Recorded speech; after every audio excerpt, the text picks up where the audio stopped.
Good evening, ladies and gentlemen. I'd like to call this special Quorum Court meeting to order.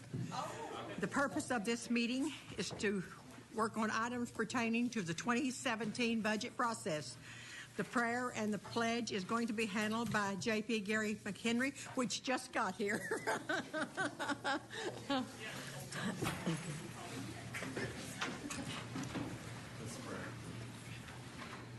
Father, we're thankful for this opportunity to once again, Lord, look into the business of this county. Father, we pray that you would grant wisdom to us, Lord, that you would help us to be civil in our discourse, and that we would accomplish much according to your will. Give us wisdom, Lord, we pray. In Jesus' name. Amen. Amen. I pledge allegiance to the flag of the United States of America and to the republic for which it stands, one nation under God, indivisible, with liberty and justice for all. Thank you, J.P. McHenry. Next thing, Carly, would you call, or Carly? Yes. Who called the roll, huh? They switched seats on me. Daniel Balls. Here. Harvey Bowman. Rick Cochran. Robert Dennis. Lisa Ecke. Here. Ann Harbison. Sharon Lloyd. Here. Tom Lundstrom. Yes. Eva Madison. Here. Sue Madison.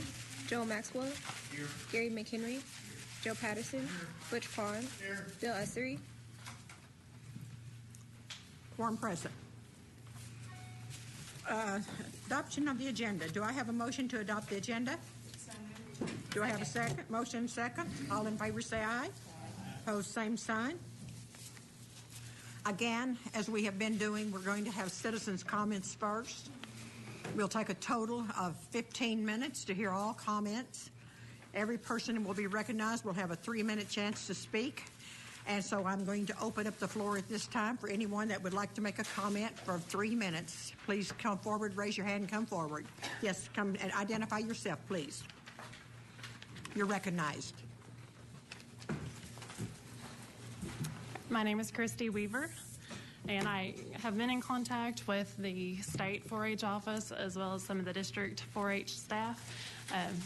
Last time I spoke and last time Bernie talked about the 4-H budget, it was requested that we do a little bit more homework, a little bit more research and investigation, so I decided to do just that.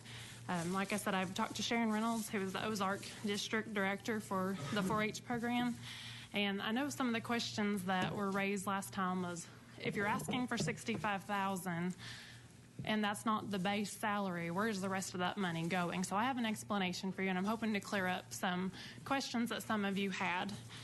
A base salary for a bachelor's degree from the Extension Service is $36,000. If you have a master's degree, it's $40,000. Fringe benefits, which include insurance and retirement, which is also a matching retirement of up to 10% paid through Extension. For a bachelor's degree, that would be $12,060. For a master's level degree, that would be fringe benefits of $13,400. They also do a years of experience credit. And I can't remember the exact number of years, but they gave me the example of a person with a master's degree earning a base of $40,000 with a fringe benefit of $13,400. They could possibly have $10,000 added to their salary because of years of service. For instance, if they were a teacher before they came to Extension, they get credit for those years of service. That would bring their total salary up to $63,400. Now, we realize that we don't hire our staff before we get our budget from the county and the state and the federal government. So we don't know what kind of person we're going to hire, whether they're going to be bachelor's or master's degrees. So we have to prepare and request money like we may be hiring a master's degree person with 30 years of experience. So that's the reason why we ask for the $65,000 to cover not only base salary but fringe benefits and years of experience credit. I've also been sent an article from the state office that has been published by a research firm that has researched the funding for 4-H. And it shows as Washington, okay, first of all, I'll give you our county stats, which you have seen before on the pie chart that Bernie gave. The state currently is funding 43%. The county, as your quorum court, you are I've lost my word. You're providing 25%. Through grant monies, because our extension office has worked so hard filing for grants, is providing 23% from grant money, and federal level 9%. On national average, according to a research company that has been published as public record, the state, nationwide, states are providing 45%, counties are providing 45%, no grant money, and the federal is only providing 10% nationwide. So as you can tell, our state is doing their part. Our county is actually providing 20% less than the national average for funding. Your time has run out, hon. I'm terribly sorry. Right. Now, if someone from your group is going to speak and they want to give you their time, they can. Can she just take my time, or do I need to sit down and... If you just want to give your time up for her, she can take your time. All right. As I was saying, the state is doing their part because the national average shows 45%, and our state's doing pretty close at 43%. The county level, our quorum court here is providing 25%, whereas the county quorum courts nationwide are providing 45%. And then again, nationwide, there not very many places are actually applying for grants. So 0% goes towards the grant column on a national average, and then on a federal level, everybody's equal at 9% to 10%. Now, I just want to bring to mind also, if you look at the budget request, and I know this was brought up at the last meeting, for the 2017 4-H budget, if you divided it out, it'd only be about $113.77 if the full budget request was funded that would be being spent on these kids. You look at the animal shelter budget, and I know we have nothing to do with the animal shelter, and I love pets just as much as the next person, but each of those pets, if you divide the cost out that it costs to run that shelter per pet that goes through it, if the budget for this year was approved, you're looking at $334. And I know that one of the arguments has been that 4-H is not a county program. Well, it's in a county building maintained by the county.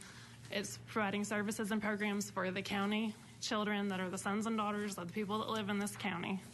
And the kids from this county are going on to do great things that benefit this county. There's one girl right now who just, her freshman year of college, received early admission to the veterinary program, which is almost unheard of. And it's because of the veterinary club that she was in 4-H in our county. So as you can see, Washington County 4-H clubs provide great services, as well as all the other programs that the Extension Office provides.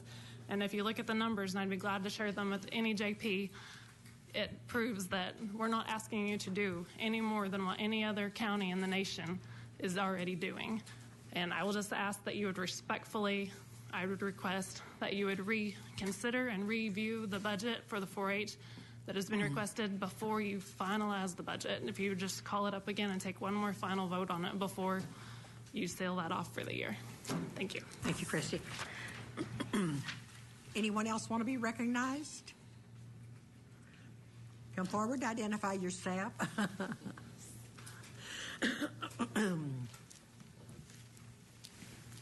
I'm David Daniel, and I know many of you here on this horseshoe. I'd just like to speak, in favor of increasing and having the agent for the 4-H program. I spent 10 years as a county extension agent here in Washington County, and in that time I had the opportunity to work with the 4-H kids a great deal of my time, and I too would echo the sentiment that you never know, how 4-H affects these children. And I have seen children that, when I first had the opportunity to start with them in some of the activities that were shy, they couldn't hardly look you in the face and say hello.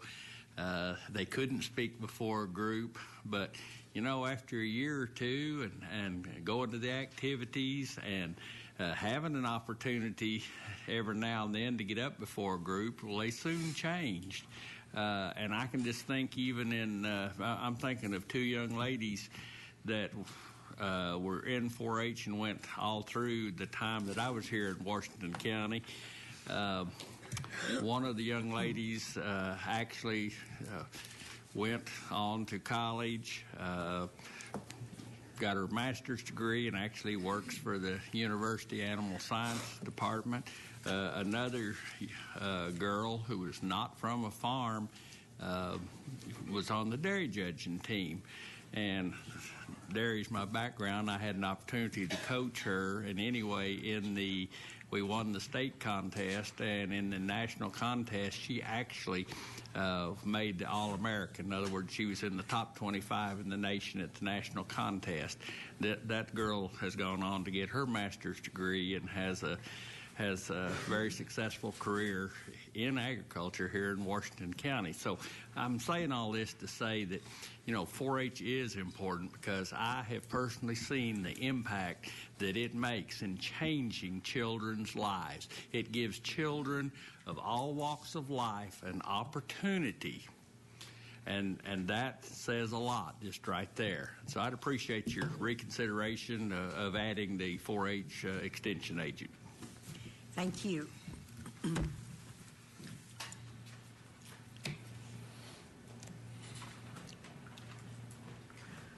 Identify yourself. I'm Lisa Ecke, live in Springdale. I'd like to come before you, and I'm sure we all received the county newsletter as JPs, and I was struck by one of the articles that they had, and I love it because it says, investing in kids, a winning proposition.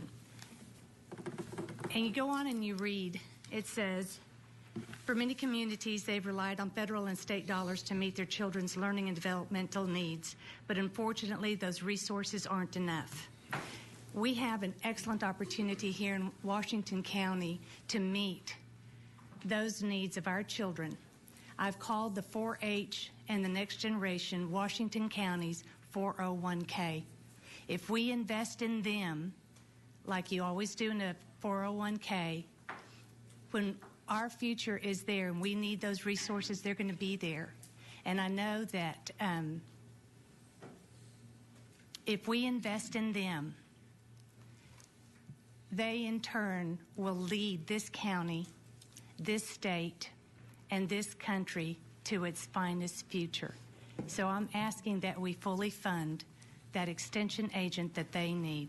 Thank you. Thank you. How's our time? We still got time. Can I say one last thing? Yes, go ahead. There was one, Christy Weaver again. There was one other thing that I did want to mention, and I know Benton County's kind of our rival because we want to be the best county in our district. But the last time Bernie spoke, they hadn't had their meeting yet, and there was a question asked of how they were funding this year their county extension program, and they did have their meeting since Bernie spoke last, and they did fully fund, no questions asked, 2 4-H agents for their county.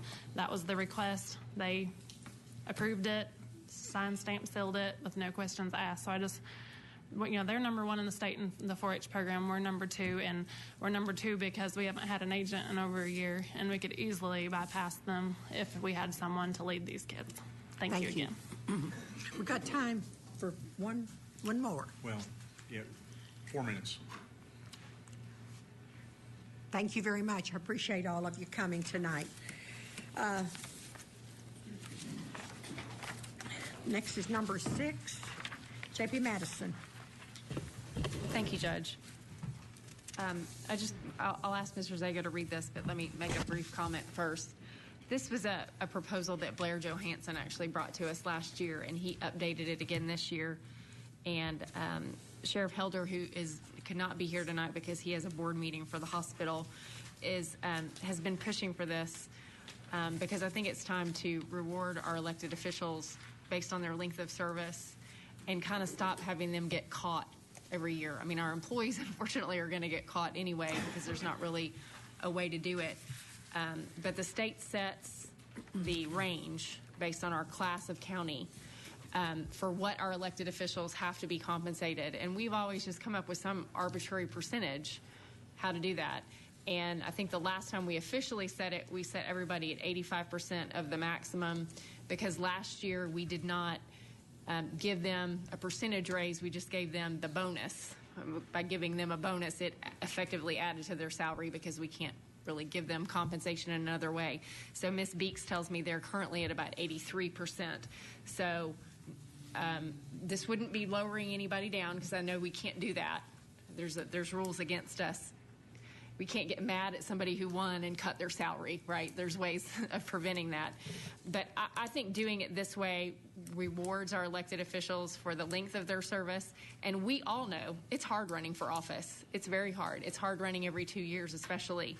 And so I think we need to do this to reward those that have served for a long time and give them certainty about it. It also creates some equity between our municipal offices and our county offices, because I don't think that the county judge's role is really any different from the mayor of a large city.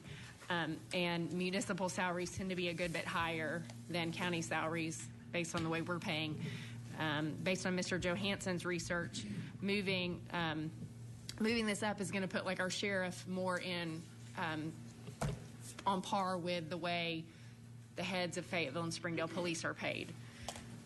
But this just kind of takes the guesswork out of it, because every year when we talk about employees, we sort of leave the elected officials to the last, because somehow they're like not really somehow not a popular group to talk about giving raises to. But I think we ought to just put this in an ordinance, set their salary based on percentages, reward them for their length of service, because the voters voted them in. So we should not discount their service at all, and just base it off of what a percentage is based on their term, and then what the legislature sets. Now, I think the COLAs for 2017 are going up a little bit, but I think right now the maximum for anybody is a little shy of $120,000 is the max. None of our folks are at that, but obviously the goal would be to get people who are really in their serving 10 years, that they would get up to that level, and I think that's the appropriate thing to do. So I would ask now that Mr. Zega please read the ordinance. An ordinance to set the salaries of elected officials of the county's executive branch based on years of elected service. Whereas, pursuant to Arkansas Code Annotated Section 14-14-1204, the Quorum Court is to fix by ordinance the annual salaries of the county judge, sheriff, collector, circuit clerk, county clerk, assessor, treasurer, and coroners within the minimums and maximums set by the General Assembly.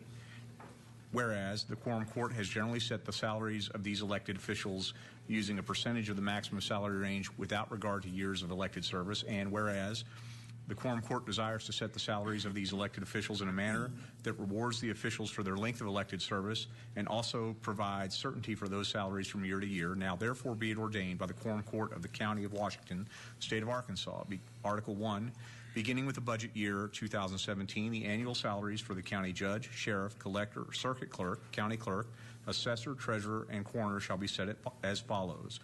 First 2-year term, 80% of the maximum set by Arkansas Code Annotated Section 14-14-1204. Second 2-year term, 85% of the maximum set by Arkansas Code Annotated Section 14-14-1204.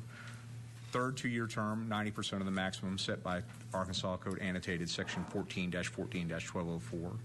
Fourth 2-year term, 95% of the maximum set by Arkansas Code Annotated Section 14-14-1204. Fifth 2-year term and beyond, 100% of maximum set by Arkansas Code Annotated Section 14-14-1204. J.P. Madison, I think we should insert an "and" between the first whereas clause and the second whereas. Okay, that's fine. I was the drafter of my own ordinance, so forgive me for not being perfect. I was trying to get it in to Ms. Sandage in a hurry to make sure it got on the agenda. I just wanted to make 2 points that I forgot to say. First of all, for those of you who may not follow 14-14-1204 for fun, the county judge and the sheriff are the same. They're the highest, and then everyone else is just below that together. And then I think there's like a surveyor position potentially that we don't have in Washington County. That's the only other position mentioned. So those two, I think we would agree that county judge and sheriff are probably the more difficult of the positions. No offense, Mr. Sylvester, or Mr. Hill, but so the legislature has seen fit to give them a little bit more. So we would just be going off of that. The other thing to think about is there is a proposed constitutional amendment on the ballot in November that would change all county officials elect terms to 4 years, except for us. We would remain at 2. So we would remain at 2 years, but all the others would potentially go to 4. If that happens, we will have to adjust this, but I didn't want to wait on that to do this. So I would move to pass 6.1. I second. I have a motion, second. Discussion. Yes. Thank you, Madam Chair. Just a couple of questions. One is, what binding power does this have, Mr. for our county attorney, I guess, for future quorum courts? Is this a great intention, or is this will this actually hold? This is one that I believe will hold if you decide to do it, because it's given to you. The authority to set the salaries is given to you through a legislative act, and it says you must do it according to this range.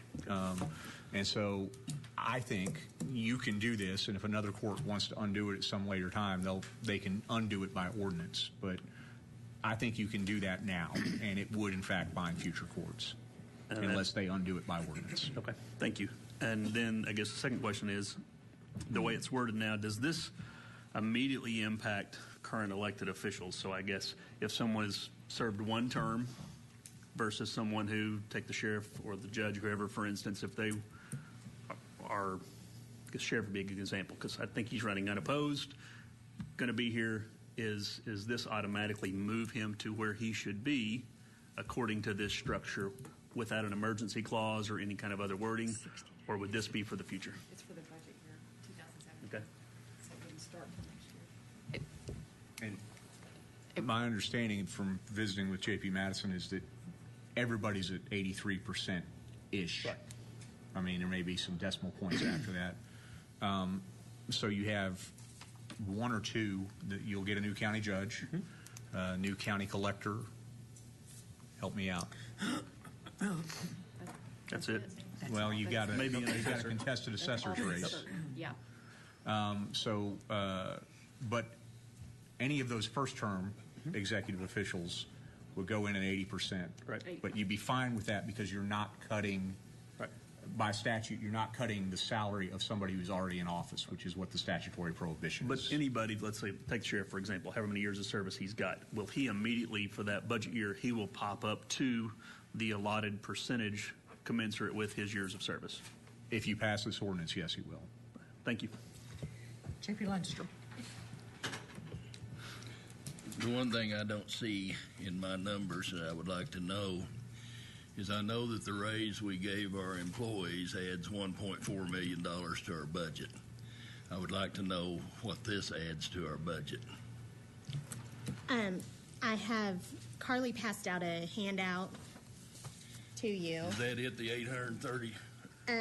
It's the 2017 elected The official 74? salaries. Yeah, the 74,000 is what would be added to, Okay. need to come from unappropriated reserves. It just wasn't clear to me that's what you meant. I Yes. thought it might be. Thank you. Any other discussion? Judge, J.P. Ecke, yes. I'd like to say good work, Justice Madison, on this. It was very much needed. I know last year there was some wranglings going on about it, and I think you need to be commended on showing the leadership on this court and bringing it forward. And I congratulate you on your work done, and I hope that we all pass this and value the elected officials that the people have elected to these office. Thank you. J.P. Lloyd. Thank you, Judge. So, if the 4-year is then elected, what will happen to this?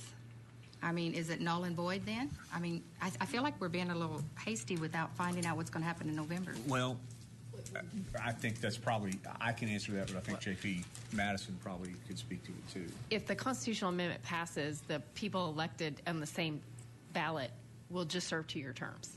So this won't take effect until the next 2-year cycle. So we would have time to adjust this if it passed.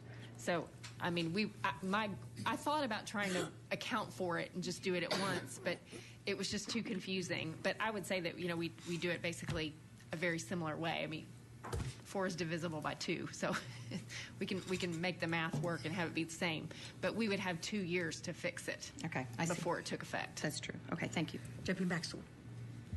Just a suggestion, would it work better if instead of doing it by terms, which are subject to this new potential change, and do it by every 2 years of service? Because that's effectively what we're doing under current conditions, and the 4-year term may change that. If we change the wording to show per 2 years of service or additional 2 years of service, we could accomplish the same thing without having to redo it if it goes to a 4-year term. J.P. Maxwell, I'm sorry, Madison said she'd speak on this if you wanted to. Well, she's obviously it's her ordinance, so I'm happy to let her Go ahead. Well, it got a little dicey trying to define it by years of service, because then I think you get into an issue of what if somebody had been, like the county judge, had been in a prior elected position? Are you going to count those? Because I sort of felt like we should just reward people for getting reelected to that same position. And I know it's not frequent that people jump from these spots, but it's possible. And that's where I didn't really know how to then I felt like you would need to define years of service as years of service in that position. But then there's also potentially, we have to appoint someone if someone were to resign too. So you get into, it's not all perfect. But I just figured, I don't know anything about whether this ballot initiative will pass. For all the others that are on the ballot, we're hearing a lot about them. I'm not hearing much about that one. So I felt like we shouldn't necessarily craft our plan around that, wait and see, and amend it if we needed to. I mean, you're right, but it just got more complicated than I cared to make it tonight. I was looking more to keep it simple, and instead of years of service divided by 2 for that position, which would avoid the jumping from one position to the other in this following. But we're going to have to define it some way, whether it's term or years of service. We're still going to have to put that down. It just seems to me like multiples of 2 years of service in that position would give them a 2-year milestone for each one of these, and would be independent of that. Well, I was also going to say, if they get a pass and don't have to run every 2 years, maybe they shouldn't get as much of a raise. No, I'm kidding. But I mean, it is a difference. I mean, that's why I felt like it's hard work to run every 2 years. It's different when you've got 4 years. So I didn't know if it was necessarily an exact translation, but I mean, if you have a great solution, I'm open to it. Steve. This is a mixed piece of advice that's policy and law. I think if y'all are going to do this for 2017, you kind of have to do it tonight, because this is the last, or Thursday, because this is the last quorum court meeting before the election. And the purpose of you don't know, as J.P. Madison says, whether the ballot initiative is going to pass, and you may be left with 2-year terms for executive offices. But more than that, if you don't pass it tonight, I think you're not going to be able to pass it for it to be effective for another 2 years. That's right. All right, and I say tonight or tomorrow, or For this Thursday. budget's approved. Because those are the last 2 opportunities you're going to have before the election. I'm encouraging you to consider that. And to be clear, I want to be perfectly clear, the statutory construction is you can't cut the salaries of somebody.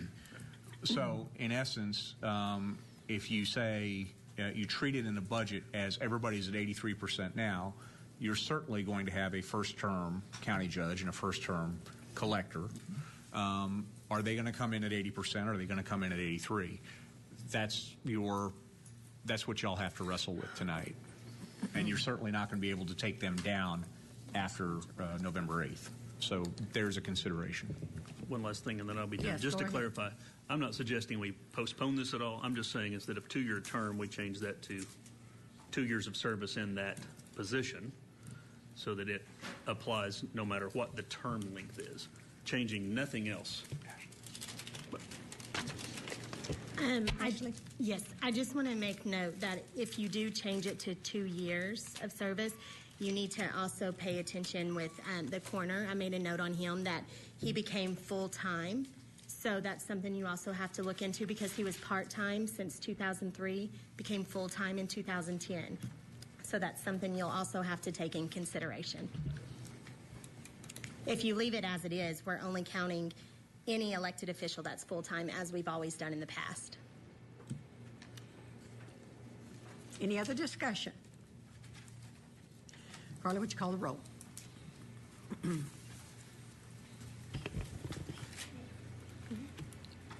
Hey, I'm sorry, moving too fast. Is there any public comment on this? Okay, I'm sorry. I got carried away. Carly? Sharon Lloyd.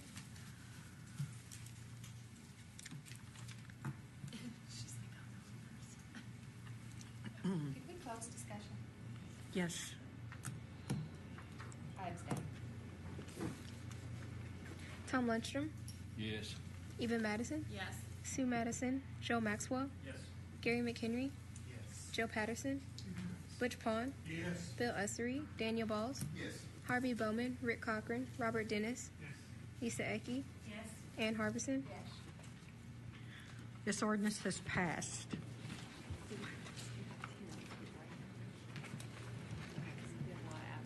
Ten to 1, or 10 to 0 to 1. This is my count. Got 10. Everybody voted for it except one abstained. Okay, yeah, I was counting empty chairs. Okay, the next thing we have is a decision on other 2017 salary categories. Ashley, you are recognized for this. If you want, do you want to stay where you are to be able to have your budget? Please. Okay, go right ahead. You're recognized. Okay, so the next thing to discuss is 2017 ungraded employee salaries. So these are employees that fall outside the JSEP program that you need to see on whether or not to increase their salary. And I've, in 7.1 revised, which is a handout you received tonight, it kind of gives 2% through 5% salary increases. That includes benefits. JP Madison. Ms. Farber, for the ones that are sort of like a fractional county employee, do we know if the state is providing them a raise? I'm not sure if the state is providing them a raise. In the past, we've not included them in our raises. But I went ahead and added them. We do input them in the system as full-time, even though they're a special full-time employee. So I listed them on here to keep it consistent with all ungraded employees.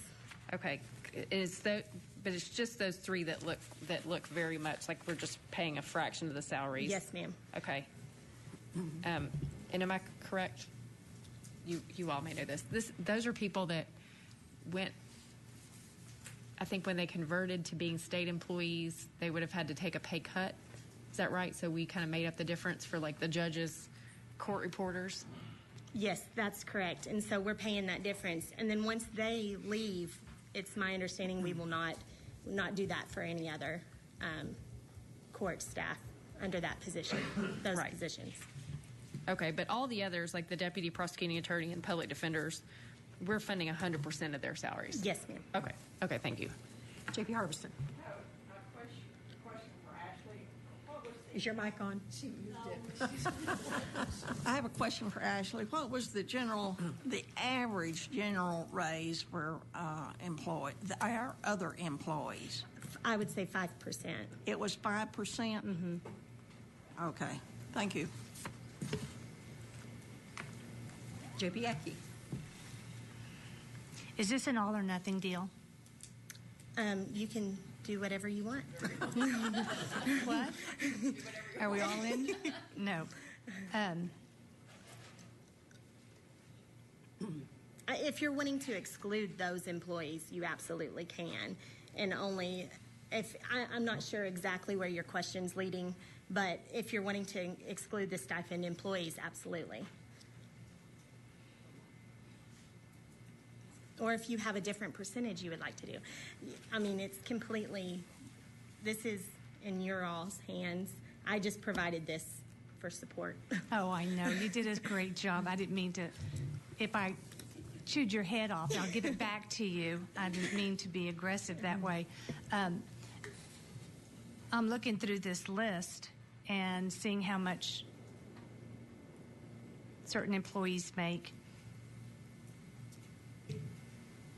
I've always said you never know what they go through unless you sit or you stand in their shoes or their high heels for a while and then realize what they do. But there are, right off the bat, two on here that I have a hard time considering And then I'll just leave it at that for a moment before I say anything that I wish I didn't. So thank you, Madam Judge. J.P. Pond. So what we're looking at here is either somewhere between 2 and 5% increase, and 5% is basically about average of the increase we gave the county employees. Yes. Well, so if I made a motion to give them a 5% increase, that would just be average. Basing it off of the current salary increase you have already done, yes. I move that we go for the 5% increase. Second. Have a motion and a second. Any further discussion? J.P. Harbison. I think it's unfair for us to look at the 3 or 4 people on this list that have higher salaries, since we've given everybody else at least a 5% raise. And I hope we don't look and say, well, that person has a high salary and they might get an increase of $5,000. So I'm going to vote against that because that's too much of a raise. I think for us to be fair, we don't need to look at the position. We either need to decide on the 5% for everyone, or that's my position. Thank you. Bye. Yes, J.P. Lunston. Well, I'm going to make one of my usual comments. There are some people on here making good money, but the one person on here I would like to see make a little more than a 5% raise is our county attorney. That's a very difficult job, and it's getting more difficult as time goes by. And to raise him 5% would take him to $73,500 a year. He's making a lot less than the veterinarian down at the animal shelter. So I don't know how y'all want to deal with it, but that's one suggestion I would make, is that we look at a little different number on that one. Yeah. J.P. Madison. Well, I was curious. I know Ms. Huffaker is here. The analysis that you all did in terms of years of service and things like that, could we do that for these folks at all? Because, I know that our county attorney, I feel like we should do for them what we did for everybody else, I guess. And we don't have that information tonight. I'm also a little concerned, because this matters to me. Everything else we've done for the budget, well, historically, everything we've always done for the budget has been in the form of a motion. And then the budget ordinance is one. We've done these salary increases by ordinance this time, which has been different. And these are not coming to us in that way, and are sort of at risk then in the final budget. And I really wish we could treat all employees the same way. So I know my years of service argument doesn't help you, J.P. Lundstrom, because I think that most of these people have probably served a longer tenure than Mr. Zaga. But I do think we should. We did market analysis. We did all kinds of things to try to bring people to where they should be, and we're not getting the benefit of that for these folks. I don't know. Did we do the prosecuting attorneys folks in this? Did we? In the Yes, in the they're in prior here. ordinance? Were you all in the prior ordinance? Yes. With the exception that Because there's one here. that's an ungraded position now. All the graded. That's what we're doing here, ungraded. We can certainly ask Blair to look up the data and provide it to you with market comparison. He does not typically govern ungraded positions because they are outside of the scope of JSAP, but I am positive he would not have an objection to doing so. Well, I just feel like we debated such an informed decision on the other raises that to leave these folks out just because of the way we've categorized them doesn't seem equitable, given everything, how the work that you all did and how we all struggled over it. And then I'm sort of, until I know more about what the state's doing, I mean, I know it's not a significant amount of money. I'm just not sure about putting these state folks in it. So I think I'm a little up in the air on this right now. I know we don't have a whole lot more time, but, well, we do, because we don't have to do the budget till November. So, Steve, if or you actually, will we could do the hold budget on in for December. just a second, I'm going to recognize J.P. Ecke and then you. Yes, ma'am. Thank you, Madam Judge, and I realize this is my second time and final time to speak on this subject. I guess what concerns me is to have a county employee make more than an elected official, and that's what would be happening. And I think we need to consider that that issue on should a county employee make more than any elected official. So I'll just leave it at that. Thank you. I'm going to recognize Steve next to speak, and J.P. Harbison, I've got you on the list. Yes, Steve, you're recognized. Two things, I guess. Let me put my attorney hat on and agree with the procedural and legal points that J.P. Madison brought up. And I was planning to talk to some of this during your general discussion on the next agenda item when we were, or I don't know if it's the next agenda item or the next one after that. While we're talking about budget finalization, I know that Mr. Hill is not going to bring to you his final revenue projection until next week. Okay. And so you can talk about it in theory and in broad terms tonight, but you're not really going to be able to say we're going to budget to 90% of this figure until he gives you that figure. And also to say that the y'all still haven't decided the millage. I mean, that's an issue. I kind of have a sense of maybe where you're going, but that's an issue for you to put to bed, I think, yet. So those two things are out there for you to consider. Now let me take my county attorney hat off. And, and I take that back. One other thing about that. You did sort of do something unusual, at least in terms of protocol this year, in that you took care of the JSAT positions in an ordinance with the raise. Typically, as J.P. Madison, in a separate ordinance, typically, as J.P. Madison pointed out, y'all have, we did, when I was on the court, we took care of all employee compensation issues during the budget ordinance writ large.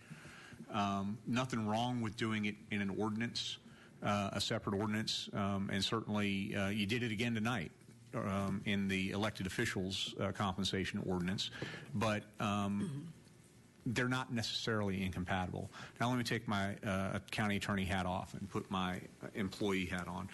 J.P. Lundstrom, I'm awfully humbled and grateful for your comments, and I am very, very, very, I'm at a loss for words for those. Let me say a couple things. One, again, as J.P. Madison points out, I don't think I've got the longevity of service in that job to justify any more raise than anybody else would get. Second, this is funny. I kind of know what other people say when they sit before you and say, I'm happy to get what y'all give me. I'd be happy to get what y'all would give me in terms of a raise. If I get one, fantastic. So I can't speak for anybody else on that list. I can speak for me.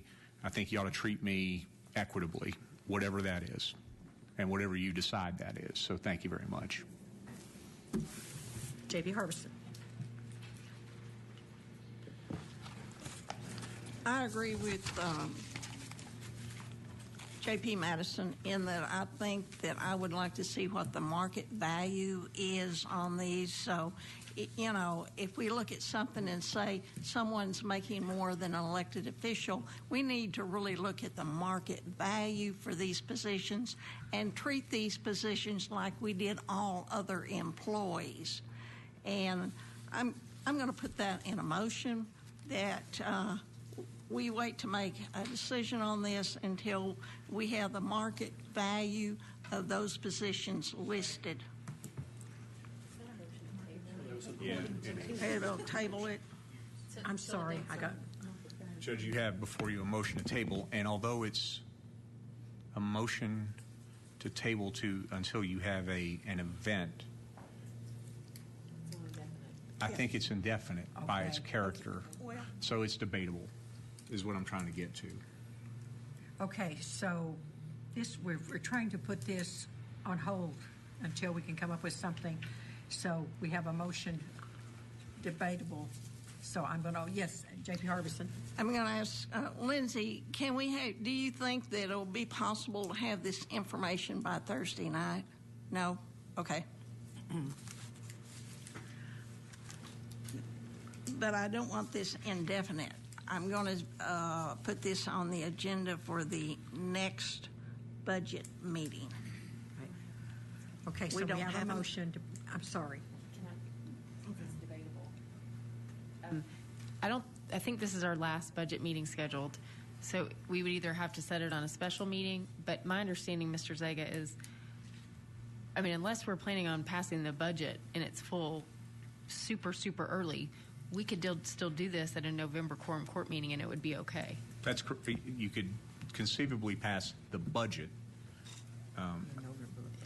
beyond November, Yeah, although... I seem to have watched a quorum court do that. Although, yes, you can pass the budget at the November regular quorum court meeting, But we could do this at the same time. of course. Okay. I mean, I think we have time, is the point. We could give Ms. Huffaker and Mr. Johansson time to do this, and we're not jeopardizing our budget process at all, and I don't think it needs another meeting. So, if that helps. Okay, J.B. Harbison. Okay. May I Yes, go ahead. ask a question that doesn't have anything to do with this to our attorney? At what point can we bring other budgets up to amend if we want to do that? Well, there are a couple ways to do it. You've, as J.P. Madison points out, this is your last scheduled budget meeting. If you wish to revisit budgets you've already put to bed, one of two things is going to have to happen. Well, I say actually the only way to do it is going to be to call a special meeting because, or unless you do it at your November regular meeting, because, and then you're going to have somebody who voted in a way that didn't please the person who wants the budget reconsidered bring it back up. Does that make sense? So someone that voted against it has to bring it back up? Well, no, that's not right. I'm thinking of that at the same meeting. That's the same meeting rule. No, you could bring it back up if you have a special meeting or if you get it on the agenda. Can you bring it up tonight? No, you've set the agenda unless you suspend the rules. Well, I'm going to make a motion that we Oh, okay. You have a motion on the floor. We do. Okay. I'll back Okay, off help me, on that Steve. one. What do we got on the floor now? You've got a motion to table J.P. Pond's. Karen? We do have some tentative budget meetings still scheduled. It's not for another 2 weeks. Like I've got one scheduled for the 14th and the 15th of November, and our regular meeting is the 17th. And then, several other dates. Hopefully we won't need those, but we did set aside some dates, for some more tentative ones. We haven't cleared those dates yet. So the next tentative budget meeting is actually November 14th, if you so desire. Well, then November the 14th would be just almost like this week. We're having this meeting tonight, and then we're having another meeting Thursday night for October. It'd be the same way for November. Okay, I just want my days straight. Judge, what's before the court now is a motion to table J.P. Pond's motion to give unrated employees a 5% raise that was seconded by J.P. Pond, actually. So there you go. Okay, any other discussion? Do I have public comment for this? No, this is simply a motion, Judge. Yes, go ahead. Unless we're anticipating a really long November regular quorum court meeting agenda, I think for efficiency's sake, we've tried really hard to do this budget cycle, it would, coming back just to discuss this at a meeting seems like kind of a waste of money. So, Judge, unless you see a really robust November regular quorum court agenda, I think we should just do this all on that night and save the money from having an additional meeting. That would be my 2 cents for what it's worth. Judge? Yeah. That doesn't Yes. have anything to do with the motion, does it? I would like to have another special meeting because there's several little items that we do need to kind of tweak and iron out. Because if we don't do that, then before the final budget, we might not have a budget. So I would rather spend the money to iron out issues that we have or questions and concerns, and then vote either way. But I'm for a special meeting. Thank you. Okay, and we have a motion on the floor. We have a second. Don't have to have public comment. No other discussion. Carly?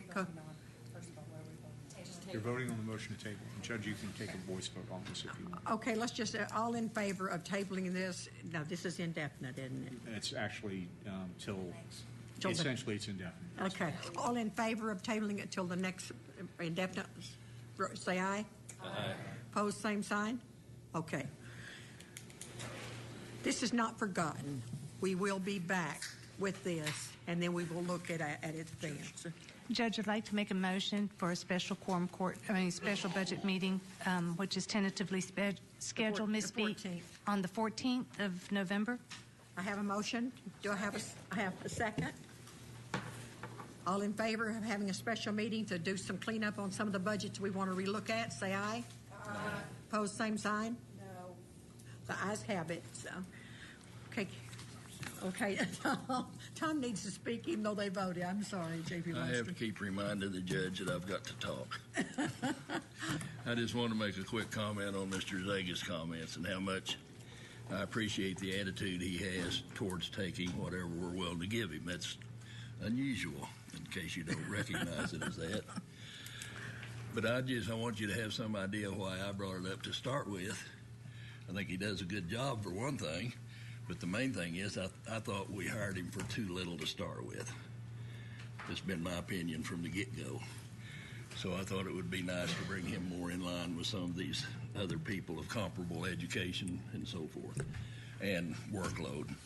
So thank you very much, Mr. Zega. I appreciate your attitude. Thank you, Judge. Okay, the next thing on the agenda is... I agree. Oh, thank you. Maybe we just take a vote on it tonight then. Next thing we have is number 8, review budget controls. We actually still need to do the district court judge's salary, 7.2. Do I have that? And attached in your packet is a letter from the state of Arkansas. That is... I didn't have this on my agenda. That is explaining that we need to come up with a new shared cost agreement that will begin in January 2017 for our district judges. And so the best way that we came up for an agreement was to base the cost based on their population per city. And so that is what is attached. Washington County's portion would be $46,160.35.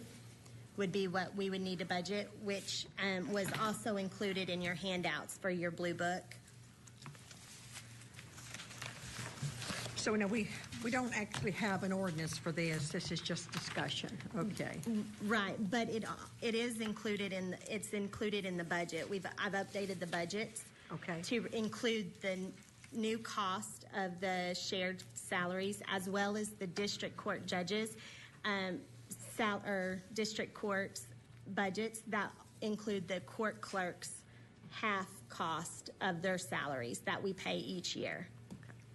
Okay, there is no ordinance on this, but the floor is open for discussion now. So, any discussion? Can you explain this more to us? Because with this conversion to the state, I don't understand what fiscal year 09 has to do with anything.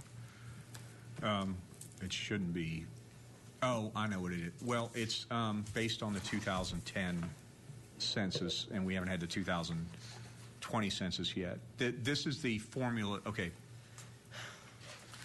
A little bit of background. The district courts in Washington County, the courts of inferior jurisdiction, traffic tickets, misdemeanors, small claims, civil under 5,000, all went full-time are going full-time in 2017. We did have 5 district court judges. We now will have 4. They were part-time before. They'll be full-time. Before they went part-time, or before they went full-time, we paid half of the salary of the judge for each court and half of the salary of the no-kidding court clerk in each court. And each court meant West Fork, Elkins, Prairie Grove, not Farmington, Fayetteville, Springdale, and I'm missing one. Elkins, No, I think that's it. West Fork. Elkins, West Fork, Fayetteville, Springdale, Prairie Grove. That's it. That's it. Yeah. No, those. Goshen has Elkins. a police court or a mayor's court. I can't remember which. A town court. Anyway, to make a very long story short, we got a letter from the AOC that said, Administrative Office of the Courts, that you see. It's not AOC. It's a Department of Finance Administration. Where they said you need to figure out with the cities how you're going to divide the costs beginning with this coming year. Ms. Farber has worked very, very hard on, I want to say, the 4th version of this cost-sharing agreement. And we've had 4 of the cities, Karen, is that right? Send back signed agreements. The 2 we don't have back that we need primarily has Fayetteville signed and Springdale has not signed. So the biggest 2 cities have not signed yet. There are many questions, as you might anticipate, like why are we paying different than we paid in the past? Well, it's less. I'm good with that. And part of the answer to that is that the salaries, as I understand it, They've gone up. They've not only have they gone up, but the way that they are apportioned has changed. In other words, when we paid the Fayetteville district judge's salary when the Fayetteville district judge was part-time, we paid half, the city of Fayetteville paid half. Now, each of the smaller cities are throwing into what amounts to one big bucket out of which all those judges are being paid based on the 2010 census. Their 2010 census numbers, which is where this particular, what amounts to a per capita comes into play. And Ashley is turning on her microphone, is probably about to correct me where I'm wrong. No, I was just going to answer Ms. Madison's question. The reason why you're seeing 2009 is because that is what they're basing the salary on, is the fiscal year 2009 for the district court judges. Okay, why does it show that we're getting part of Goshen, Tawnytown, and Winslow? Is that on the 7.2? Yes, we are covering their shared cost, pretty much because there's not any funding for because there's never been a court there, and so we're covering their cost under the county. So I guess they haven't signed off on the agreement of cost sharing. This is in our blue book. I don't know if maybe the page has been updated, but the original request on 568, what's that? It was $38,256. I'm sorry, that's just Fayetteville. Okay, so the handouts were given to you tonight. By okay, Carlos. they're updated. Okay. Yeah, 5-70 through 5-7 or 77.1. And those are the updated, basically when I prepared the budgets for you for 2017, I left all of the district courts as is because we didn't know what was going to happen. Okay. I knew they would be reduced. I had that marked because I knew they were going to go down, so I couldn't really figure it out. And so I updated the budgets to now reflect the new decrease that has happened to the budgets. And then I also included a new budget to cover just the district court salaries, or the district judge salaries of just the county's portion, which is including Goshen, Tawnytown, and Winslow. Okay, so I don't have a 568, which is Fayetteville. Did that pay not change? Fayetteville actually turned in theirs ahead of time, so their budget did not change. Okay, so we've got the Fayetteville one that's the same. We've got updates for Elkins, West Fork, Prairie Grove, and Springdale. Mm-hmm. And what And you're then- seeing on those updates for those district courts are, we still have to pay the court clerks half of their salary, including FICA Medi. So that is what you're seeing in those budgets. Okay, so that's half the court clerk, and then 577.1 is this new amount based on this new formula? Yes, that's correct. I got to talk to whoever came up with the formula, because I'm trying to figure out what the county, as a county function, gets out of the district courts now that they're all a state function. I'll just have to ponder that one another day. Yes, Steve. We still, and as a former prosecutor, let me say that, Matt's still here? No, he just left. We get money out of them. Okay, We fees. do. Okay. That's not I never viewed Okay. the courts as a revenue source. I always viewed it as a place to do justice, but, They are. we get a Yeah. $20 a ticket fee from them if they get paid. So Okay. there's that. Okay. There's a direct benefit to us there. Well, then, Yes. well, A set.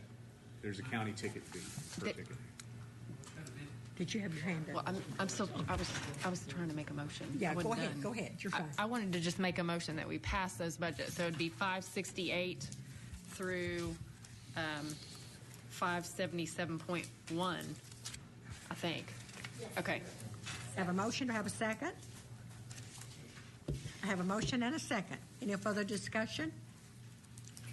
Carly, call the roll. Sharon Lloyd, Yes. Tom Lundstrom, Yes. Eva Madison, Yes. Sue Madison, Joel Maxwell, Yes. Gary McHenry, Joe Patterson, Butch Pond, Yes. Bill Ussery, Daniel Balls, Yes. Harvey Bowman, Rick Cochran, Robert Dennis, Lisa Ecke, Ann Harbison. I thank you guys for doing that. If you don't do what they're doing around this horseshoe and you're not working with these like these ladies are, this is one of the most difficult systems in the world, is to try to get a budget together and try to pass it and try to organize everything and break everything out. So I want to commend everyone who has really worked on this. They've done an excellent job. Okay, now we are ready to move on to number 8, review budget controls. Yes. Ashley, you're still up. The only change that has been added to the budget controls, of course, is updating the fiscal year. And then on the second page, paragraph 6, we removed the bonuses that were given last year and added the salary increases per the ordinance you've already approved and the elected officials increase. We also added in that an employee does not receive the raise, the salary increase, until they've been here 1 year. That's something we've done in the past. That's good to lead by. The only thing that needs to kind of be added, Lindsay may be able to speak a little more on this as well, that was not done in the budget controls just yet, is that there are several employees that are at the max. They're capped on the salary ranges, and that is not included in the budget controls. So if we do not suspend the caps on these employees, then they will either get part of a raise or none of it if it's not added in here. And I can let Lindsay talk on that more if you would like to.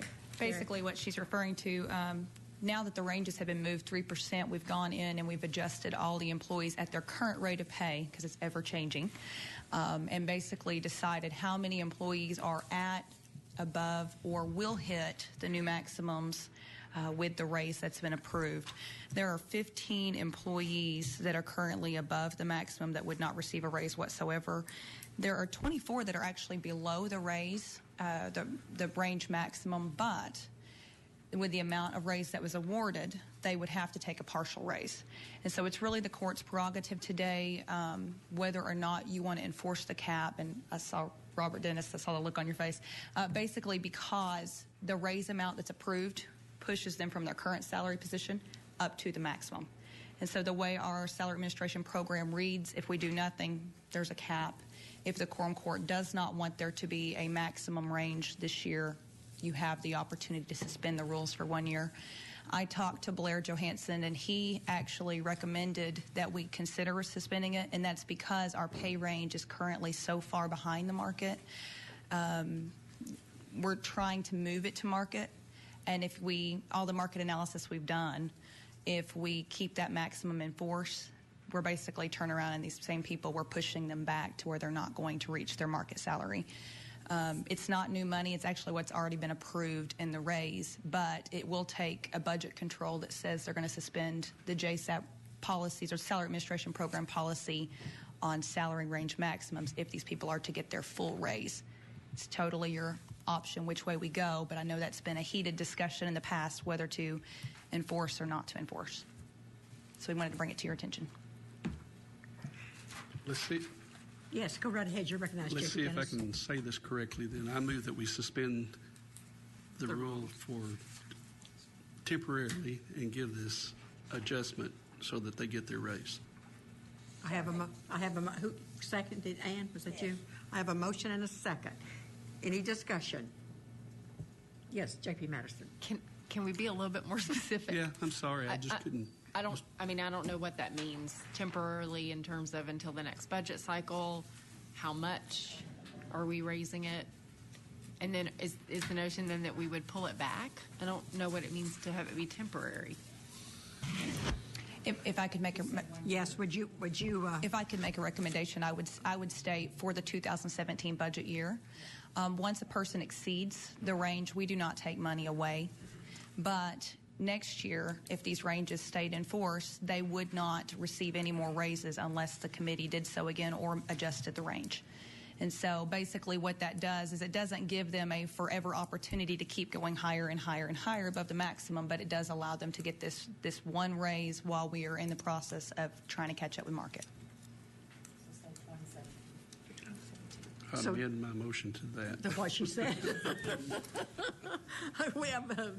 So are we okay with this? We have a motion and a second. Does everyone understand what Judge, Lindsay's talking? May I? Yes, would you, Steve? I want to make sure that I understand, because what I understand we're about to do is put this wording into the budget controls, and then y'all need to do something with the budget controls writ large, which you will then put into your 2017 budget ordinance. So, J.P. Dennis, am I gathering your intent correctly? That's kind of what I wanted to know. Yes, J.P. And also, do we need to get rid of number 6? If employed for 1 year on January, will receive a $500 a bonus? I mean, don't we work? So I'm on the wrong one. Yes, I apologize. Okay. All right. As long as it's out. All right. Thank you. Okay. So is everyone comfortable now? Any other discussion? Carly, would you call the roll, please? Sharon Lloyd? Yes. Tom Lindstrom? Yes. Eva Madison? Yes. Sue Madison? Joe Maxwell? Kerry McHenry? Yes. Joe Patterson? Butch Pond? Yes. Bill Ussery? Daniel Balls? Yes. Harvey Bowman? Rick Cochran? Robert Dennis? Yes. Lisa Ecke? Yes. Ann Harbison? Yes. Well, the next thing I have is the finalization of the 2017 budget. Hold on, if I may. I don't Yes. think y'all have. I don't think y'all actually. I don't Passed think the the court's whole thing. actually done 8.2 now as amended. Correct. We still have to pass the budget controls and review them. So you added the max into the budget controls now. So now if there's anything more to do with the budget controls, or pass them with the suspension. Okay, I need a motion on the floor to pass the budget controls. Second? Second. I have a motion and a second. Any discussion? All in favor of passing budget controls, say aye. Aye. Opposed, same sign? Okay, thank you. I got ahead of myself. Yes, J.P. Harbison. On number 9, I'm going to make a motion that we table the finalization of the 2017 budget until after we review those 2 items that we have for our special meeting on November the 14th.